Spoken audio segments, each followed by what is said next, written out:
I spend most of my time launching new media properties of various sorts. The most recent one, just to shamelessly self-promote for a minute, was Gourmet Live, which is the iPad incarnation of the old Gourmet magazine. It's a Condé Nast publication. And it's available as of last Thursday. It's free. And it's a great new way to do magazines online. There's great content, and there's a gaming engine on the back. So if you open up, say, an interesting piece about Nouveau Cajun in New Orleans, you unlock a reward set of recipes, and they go onto a bookshelf that you can reference later. So really cool app, also free. So feel free to download it if you have an iPad. So what I'm going to talk about is 7 mistakes that people make when they're launching new media properties, and also 7 opportunities that are specifically related to those mistakes and what really can be done that's interesting and innovative.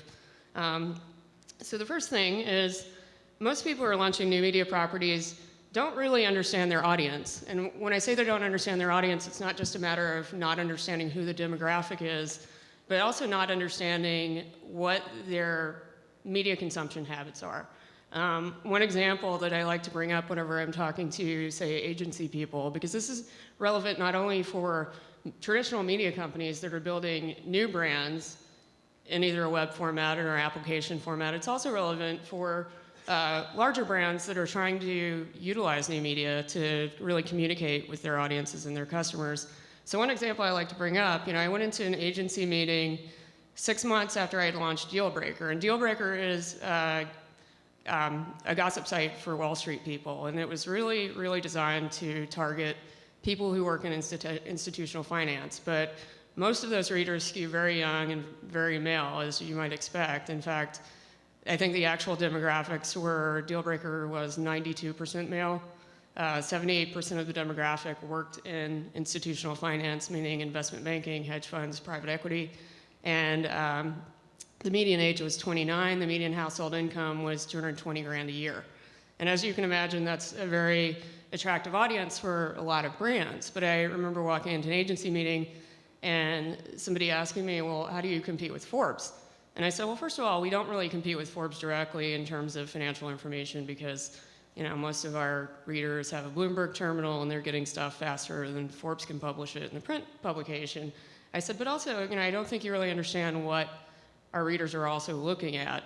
And they said, well, what do you mean? And I said, well, I'm going to pull up a site that was sent to me by 6 different investment bankers over the last 24 hours. And here's what I pulled up. Here we go. It's a site called Spider-Man Reviews Crayons. And the whole conceit of it is that someone took a Spider-Man doll and they went through a box of 64 Crayolas and wrote hilarious adult commentary around it.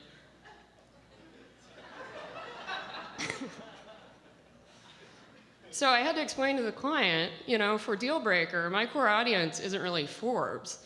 It's whatever my audience is going to look at in 5 minutes between putting together a valuation model. And frankly, they're not looking at Forbes. They're looking at Spider-Man Reviews Crayons. So if Dealbreaker and your brand are not at least as compelling as Spider-Man Reviews Crayons, we're screwed. And I have to admit, usually whenever I do this in presentations, if people are live blogging, by the end of the presentation, they're all still staring at Spider-Man Reviews Crayons. So, I'm not going to deny that Spider-Man Reviews Crayons isn't incredibly compelling.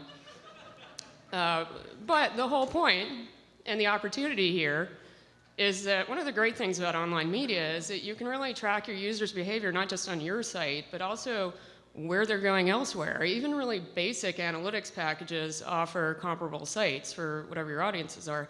So, even though a lot of people do it badly and they don't really understand their audiences, there's a great opportunity to really do that. The second mistake, and we see this a lot with traditional media companies, they view the sites as just brand extensions of what they're doing, and they fail to treat them like standalone media properties. And for those of you who work in advertising, you've probably seen this a million times when people put up really bad microsites that no one wants to go to. And even when they're beautiful and they spend a lot of money on it, I have people come back to me and say, well, we don't have any readers. And I go back to them and say, well, imagine you're the customer. Is this a site that you would go to just on your own for entertainment purposes or because you find it informative, and 99% of the time they admit that they wouldn't. And if you wouldn't go to it, why would you possibly expect your customers to? The opportunity here is to really build something interesting that works well on its own and enhances your brand instead of really just reflecting it. You know, if you build a great online media experience or great content that people actually want to read, regardless of whether it's being produced by you or someone else, that's really added value in a way that just putting up something that might be reflective of your brand isn't. The third thing is that a lot of people don't really understand the importance of web usability. There are a lot of great web tools that are coming out right now. A lot of the developers I know are already working with HTML5, which allows for a lot of interesting new ways to interact with your readers. And the upshot of that is that there are a lot of people who are using these tools really badly to create things that are beautiful but completely unusable.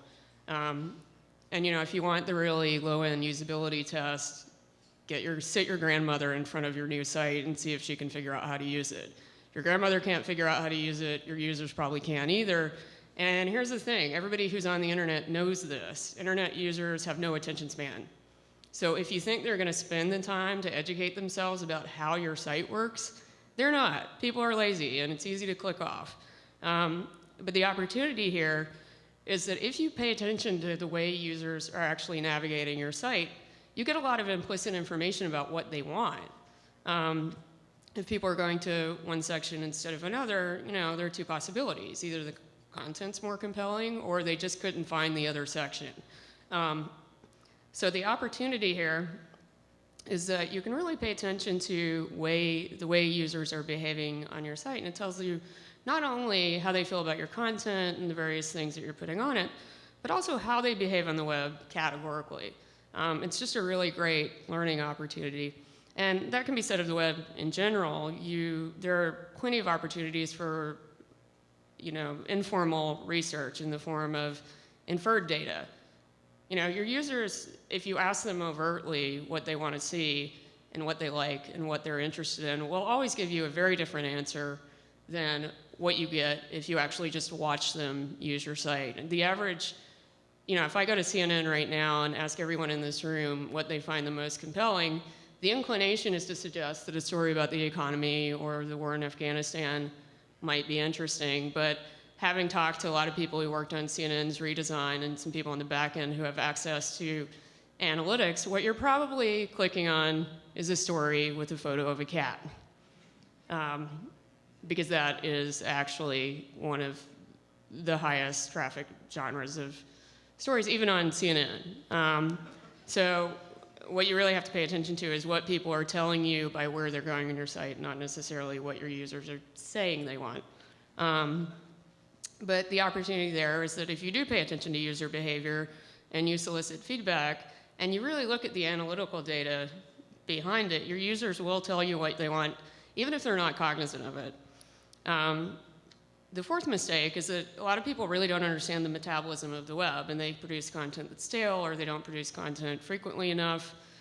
This happens a lot more in traditional media than it does in new media or with agencies, but it's still a problem. If you're putting out a monthly magazine, you might be tempted to think that it's totally okay to update your site once a month because that's what your users expect from the print product. But people use the internet in a very different way. And the expectation, regardless of what you're doing, generally is that you are going to serve up fresh content no matter what. In a lot of cases, that means doing it daily, even if you're a monthly magazine. So the opportunity there is that instant publishing gives you the opportunity to make sure that your products are timely and relevant without having to predict the future or decide what's still going to be relevant in a month. For those of you who have worked with monthly magazines, you know lead times are often 2-3 months ahead, and it is a problem for editors trying to determine if we write something now, is it still going to be relevant in 3 months? And the same thing with longer form news programs and broadcasts. The great thing about the internet is that something happens, you can react to it immediately and publish immediately. The fifth mistake is that people just don't take enough risk. One of the great things about web media is that the cost of capital is low. People are consuming so much information over the internet, they tend to be a lot more forgiving when they see something that they don't like. You know, it's always surprised me that you don't see more large media companies using the web for R&D for new products and for new magazines, but they don't, and that's an opportunity. The last thing is that a lot of people think the web is inherently inferior to other mediums when it's just different, and they create inferior products as a result. But web user standards are not a lot different from standards in any other medium. If people see something that's unengaging or interesting, the only difference is it's far easier psychologically to just click off a page than it is to put down a magazine you're halfway through, or in many cases, continue watching a show or movie that you've already started. So in that way, you know, users are a little bit more fickle. But on the upside, you know, there's an opportunity for interactivity. You can interact with your users in a completely different way. It's not a one-way medium in the way that magazines or broadcasts are. So that's probably the final opportunity. And one that we're seeing a lot of interesting developments with. One of the most interesting parts of the Gourmet app is really the back-end social gaming engine, because it tells us what users are actually desirous of looking at. You know, we know that they might click on a specific story, but then we get ancillary data whenever they pull up a collection of recipes or a collection of content, and then we get further information about whether or not they're using that content and how interested they are in it. So, so that's basically my entire consulting career in 7 minutes. So, thank you.